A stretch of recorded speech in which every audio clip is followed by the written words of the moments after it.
G'day YouTube. So the other day my mate who runs a mechanics workshop, tyre fitting shop, asked me if I could have a look at a couple of Makita batteries for him. And they're an aftermarket 5.0 amp hour battery, and he said they've gone alright until they failed not long ago. They've been in service for somewhere near a year, and they normally use them on an impact wrench. They've got a drill that they use quite heavily as well, for reaming out tyre puncture holes and things like that. So they get used fairly well. He's given me a couple of other 3 amp genuine ones, but what was happening was you push it on the charger and the charger goes straight into error mode and does like an alternating beep kind of sound. I'll see if I can get it to do it.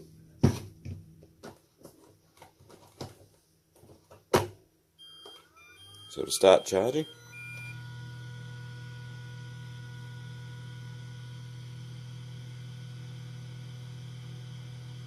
it's going to charge, is it? What's red light flashing mean? Temperature. So what I actually found was, this is what they look like inside. They got these little blue cells in them. What I found was, that's what's wrong with the first one. Spot welds are broken. So because there's hardly any, see how that's only goes to there?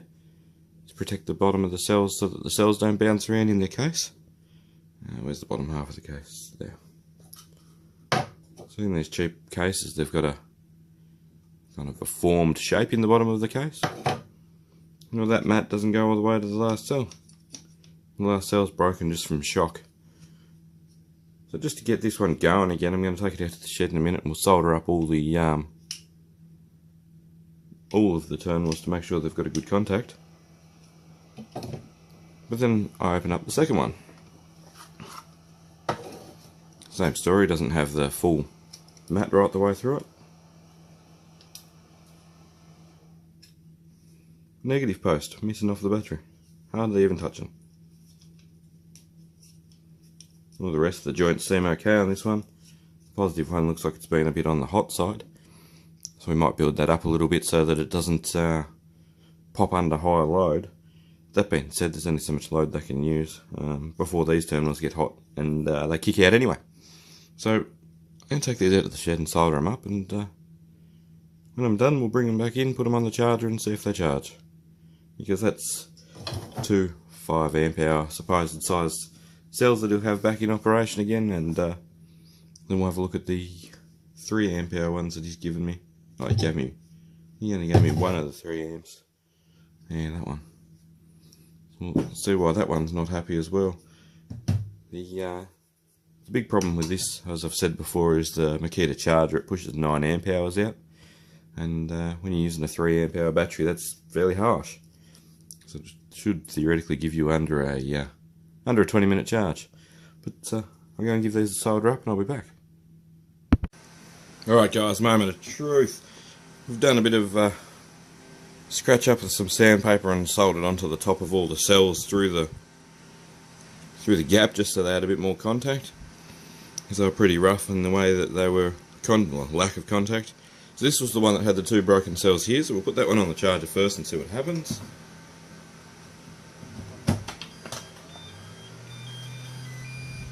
Hopefully it charges. It started the charge process, red light's on, still failed.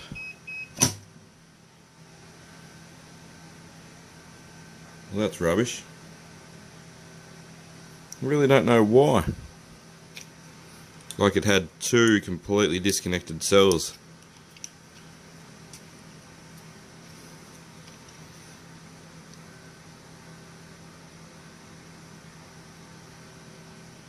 From the inside, so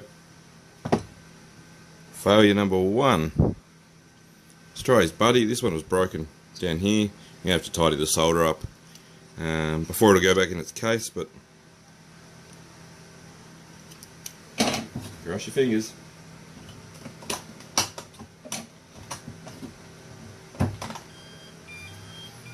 See what happens. I found another one in the shed while I was stuffing around soldering those up. It's got Samsung cells in it. It's got 17 volts in it at the moment, so I'm going to try and see if that one will get going again for him. So I'd like to at least go back and give him a couple of cells that work.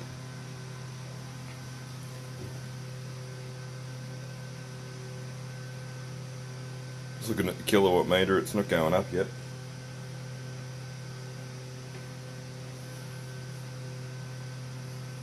Hope it does. Come on, charge for me. Alright, so it looks like we've had a success with this one. The light next to it's gone green, which means I believe it's above 80% or something silly like that. So it's nearly completely charged. So what we'll do is we'll give that one a discharge on some kind of load in a minute. I found a couple more old Makita cells. Instant fail. I did grab a heap of them because I was 3D printing battery holders for them. Let's just see what voltage this one's got in it, because it seems to be like trickle charging it up at the moment. It has 18.12. Cool, we'll put that on the charger and leave that there for a minute. So we're going to call one of these batteries so far a success for restore, which is this ugly soldered one there, which might be a bit hard to get back in the case until I clean that solder up. But I just wanted to see if it was worth working on anymore, first of all.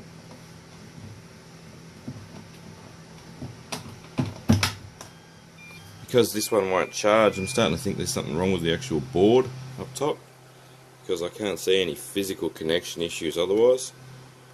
All the pins look good, the contacts look straight, the contact for the thermal coupling's there.